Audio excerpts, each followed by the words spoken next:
yesterday with NRA Chief Wayne LaPierre at the White House. And according to the New York Times, the two discussed providing financial support for the president's defense, including impeachment.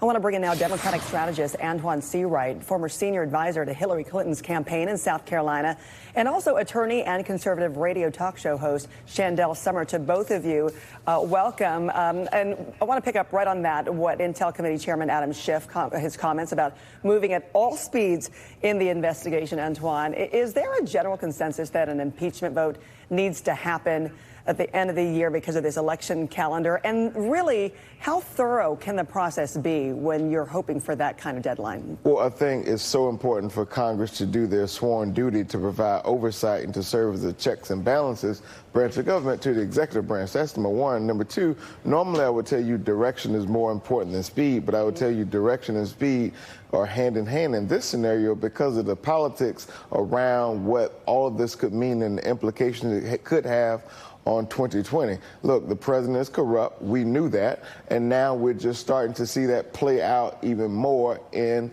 public. Yeah, so we see when it comes to matters of national security and all of that, and also having the political timeline as well. Shannon, I want to play for you the defense here. We're hearing from President Trump's personal attorney, Jay Sekulow. Let's listen. Look, if the president determines what communications he wants to have and what he believes is appropriate in his communications with another head of state. And by the way, the fact is the White House decided to release this transcript, and they gave it to you all, and they gave it to Congress in an abundance of transparency. All right. So, Shandell, is that strong enough as far as the defense in your view? I think the transparency defense is a good defense. Basically, what you've got is a situation where you have bad news. And there's an old saying that bad news needs to be delivered quickly. If they were to wait and hold this transcript back, and then the complaint is released and the investigation begins, and then they release the transcript, which fully corroborates the complaint, I think the damage would be much worse. I think the idea that the whistleblower is dealing with secondhand information or wasn't in the room is a very bad line to take on this. I think it sounds very naive when you have the transcript, which fully corroborates everything that was said in the complaint. Shandell, let's take a step back for a second. The president admitted on national TV the things that the whistleblower pointed out in his complaint. He admitted that he was seeking dirt from the Ukraine government on his political opponent, Joe Biden. We just saw in the previous segment where the Ukraine prosecutor said he was in touch with the president's lawyer, Rudy Giuliani, about seeking dirt on his political opponent.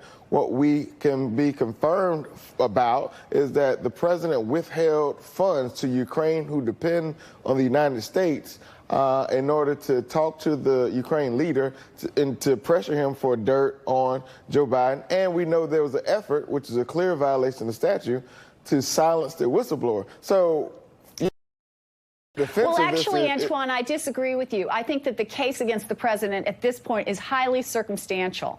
There's a suggestion that the president would like a favor, and there's a discussion of military aid, but there's no clear nexus between the two. You can't say it's a suggestion because he admitted on camera. From where I'm from, we call that receipts. We have them. We can play those things back for you. This is a national security issue, and you would be jumping out of your chair on a Saturday morning if this was Hillary Clinton or Barack Obama, and we would be having these same discussions.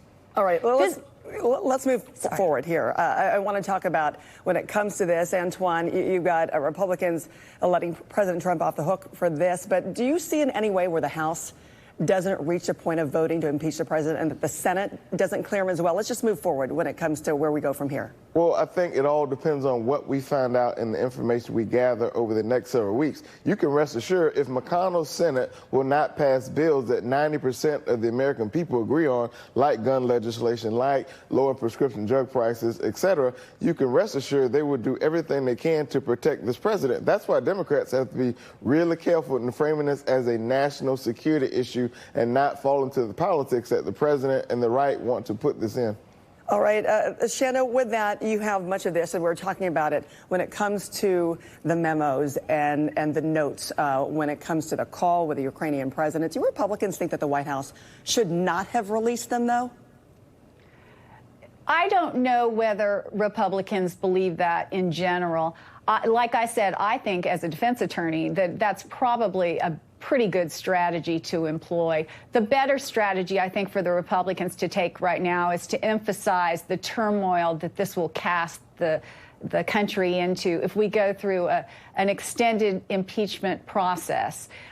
It's probably a futile effort, given the lock-solid control that the Republicans have over the Senate, who will be in charge of determining whether or not the president is convicted or acquitted. So, Sandra, we're supposed the to president ignore, should just focus on running the country and the fact that he has other things to do besides focus on this, instead of coming out with silly statements about this is a spy and we need to have a treason investigation or a treason prosecution. Quite frankly, President Trump is his own worst enemy right now. Okay.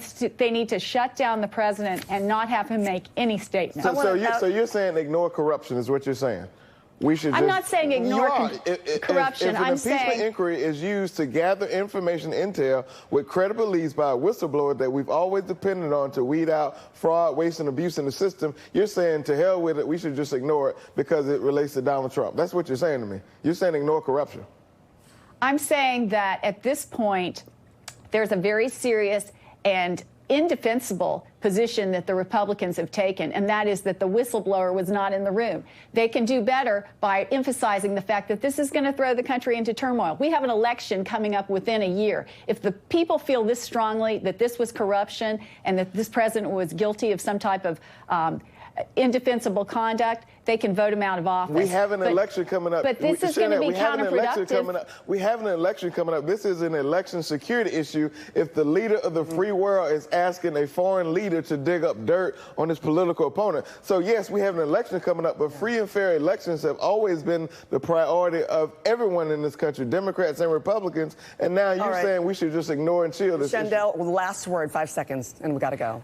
Well, this is somewhat political in nature, and there's a lot of very similar parallels. We've got Biden making the same type of moves towards the Ukraine, and then we have Hillary Clinton, who sought out a dossier by a foreign government. We're going to leave it here. Hillary's not the run out of president, time. be clear. As I wish we could continue, but we got to leave it here. Antoine Seawright and Shandell Summer, thank you as always for both of you having many of these split screen moments back and forth, overlapping as well as that. All right, a teenage climate activist inspired